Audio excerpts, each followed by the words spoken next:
my God, in whom I trust. Magtiwala lang po tayo sa Panginoon. Tutulungan niya si Pastor Kibuloy. Yes!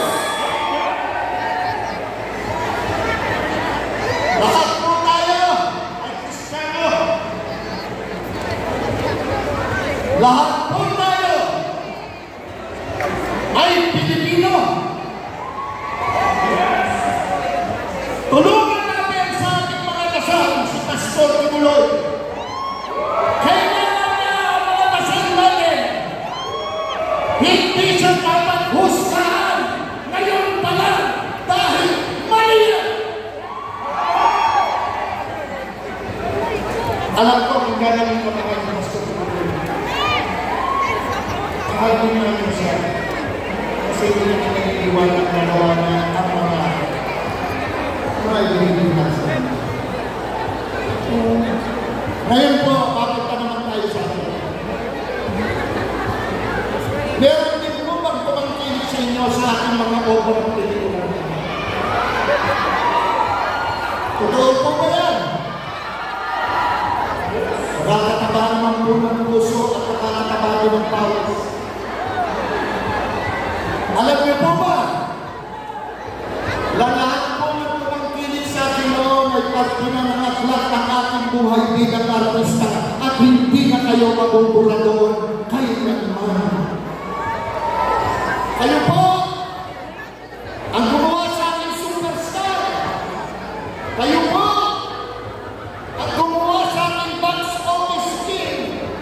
Naging inspirasyon ko kayong lahat.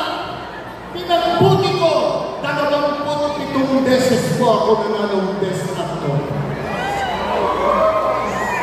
Hindi ko po pinagmamalaki yung pagkapanalo ko.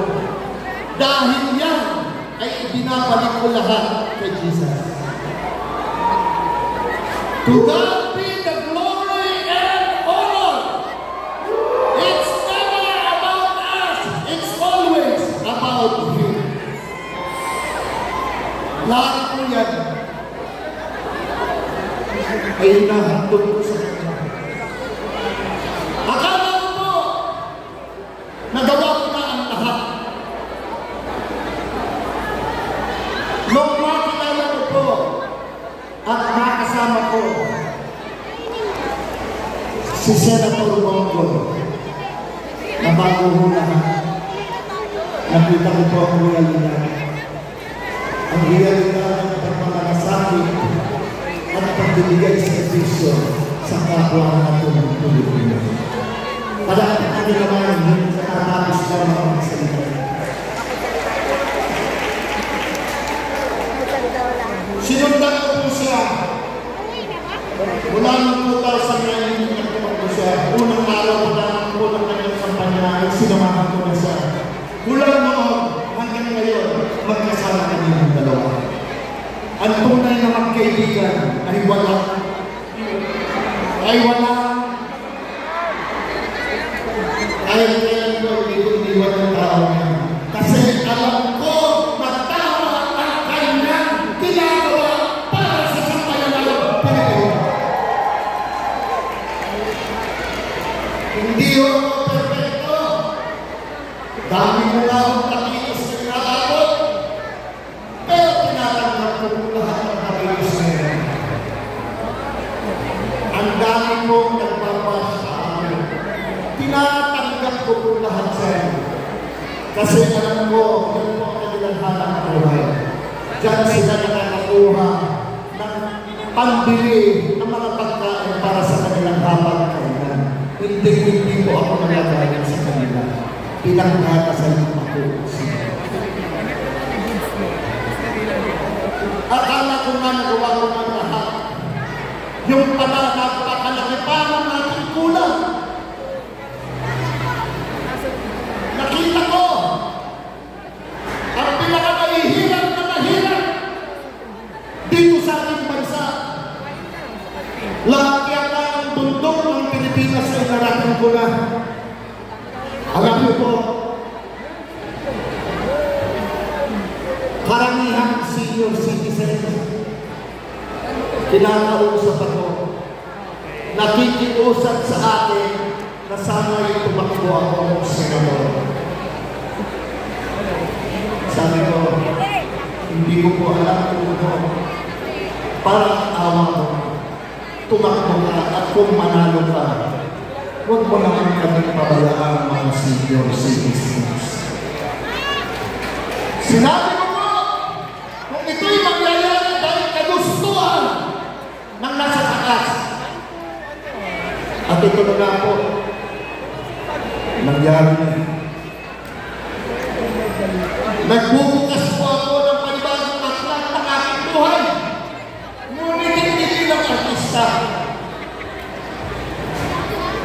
Aklat ng aking buhay sa politika. Sa bayanang Pilipino. Kung ako'y sinuportahan noon, maaari po ba kung umabot muli sa inyo lahat makakuha ng inyong suporta? Pwede mo ba?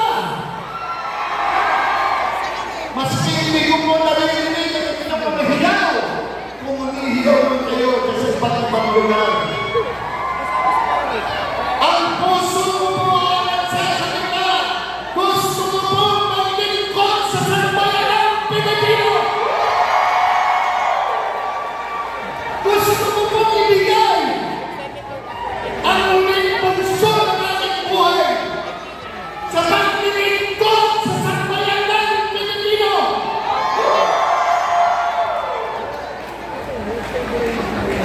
Ang hirap po.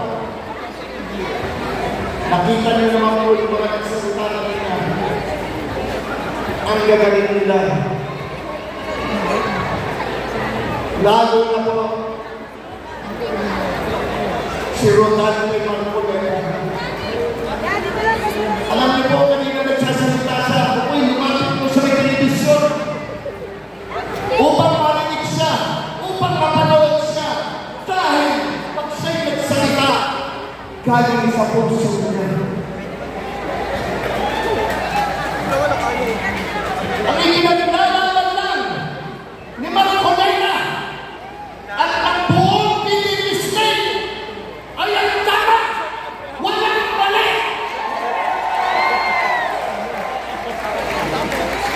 Kahit kailan, wala kaming ilustrang tao, maski na yung pinakamaliit na. Oo!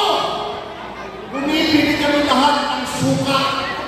Kung yun ang tingin sa amin, suka. Galing sa amin niya, ako, ang sarap ng suka. Di ba nang susuka dito?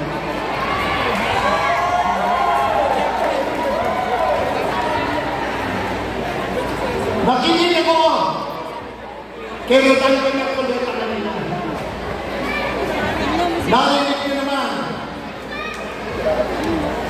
ang ginawa nung nandun. Sino?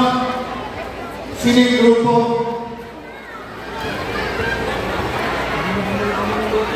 Ang buwan ko, tamat-tamat nila.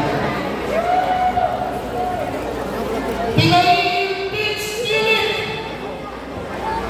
ang ating mahal na Vice President Inday Sara Duterte. Ginagawa nilang magnanakaw o nagnakaw ang ating Vice President. Ito naman ang sa akin, sambayanang Pilipino, kayong nanonood.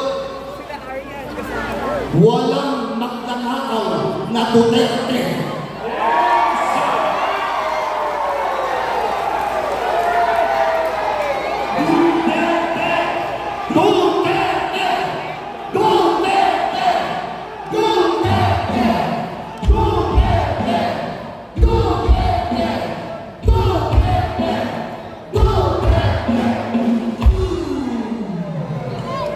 Mula sa dating Pangulong Rodrigo Roa Duterte, pati na kay Kong Pulong Duterte, pati na kay Mayor Baste Duterte, lalo na kay VP Inday Sara Duterte, wala pong magnanakaw dyan.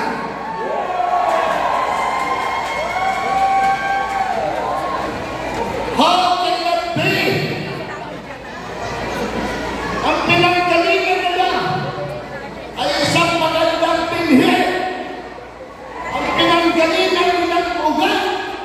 nananalitay sa kanilang buhay, sa kanilang katawan, ay ugat ng dating Pangulong Rodrigo Roa Duterte.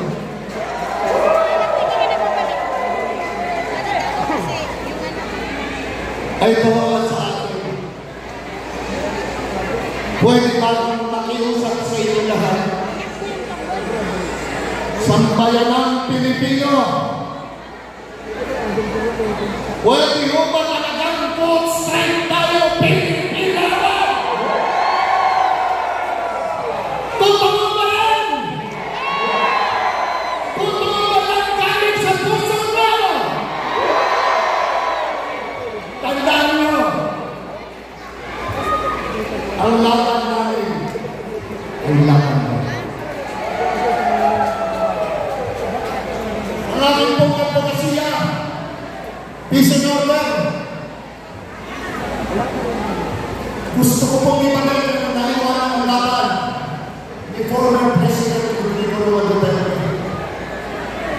sa aspeto nila.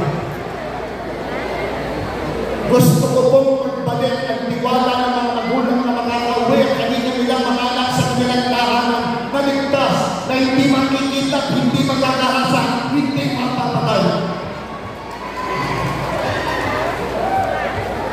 Si Tigong lang po ang gumawa niyan. Kasama si Ipagano sa Bato, Ronald Bato de la Rosa.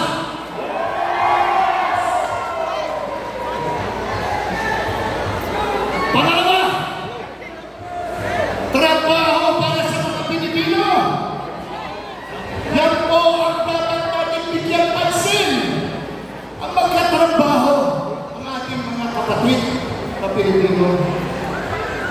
Kasi po, mapapagwanan, naghihinga ko sila. Ang gusto lang nila, sana magkahanap buhay. Sana magkahanap buhay ng mga kasama.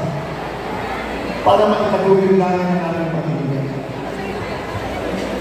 Kung hindi tayo kikilos, kung hindi tayo makakagawa ng batas, na matibay na batas, para sa mga Pilipino na magkatrabaho, ano na nangyayari sa Pilipinas? Ano na nangyayari? Lalo sa pinakamahihirap na mahirap. Suntok mo sa puso mo yan. Hindi po kaya ng Pilipino. Dapat po sa aspeto ng agrikultura, teknolohiya at infrastruktura para mas maging matibay po ang kinabukasan ng mga Pilipino. Yan po! Pangatlo, edukasyon. Palagi po natin sinasabi na ang kabataan ng pagkasa ng ating bayan. Totoo naman po yan. Pero, paano po nila mapapakita sa nila mga potensyal kung napapabayaan ang po natin ng mga pangangailangan nila sa edukasyon? Sa pribadong eskwelahan o pribadong paaralan, ang mamahalang libro ng notebook ng iba't iba pang kantida, lalo ng matrikula. Sa pagpubliko naman pong paaralan, marami tayong guro. Marami. Pero kulang tayo sa class series. Kulang tayo sa classroom. Sa isang classroom, sa isang silid-aralan, 80 hanggang 90 estudyante nasa loob. Yung iba sa bayan na papaupo na lang sa sahig. Yung iba magagawin na katayo. Paano sila? Maraming naman ibang sinasabi ko. Pasensya na kayo. I'm a very passionate person. Gusto ko kung matutunan ito. Gusto ko kung may ayos at kinabukasan ng mga kabataan natin, lalo ng mga estudyante. Dapat po mapalakas ang pondo para sa edukasyon. Para ang pagpublikong paaralan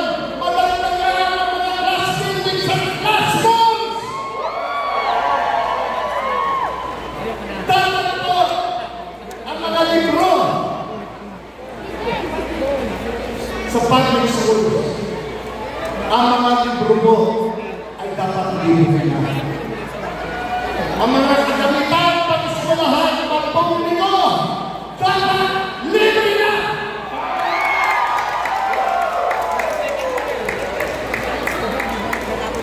At ang pagpagbalong para naman, kailangan po talaga ibaba ang matrikula nila.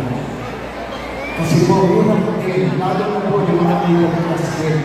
Hirap po siya, lalo na ang tatlong apat ang kanilang ginagawa. Wala pong nag-isip niya noon. Meron sana.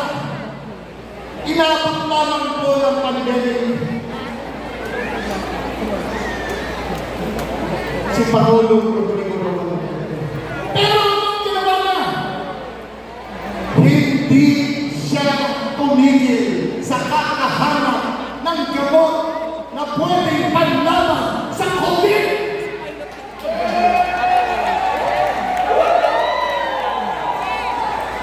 Walang tulong ng ating presidente noon. Nagtatrabaho kanila sa City ng umaga para lamang maaksyonan ang pangangailangan sa bayan ng Pilipinas. Yan ang Pangulo. Una, ang kapwa natin ng Pilipino sa kanyang puso, isipan, palakpakan natin, former President Rodrigo Romualdez.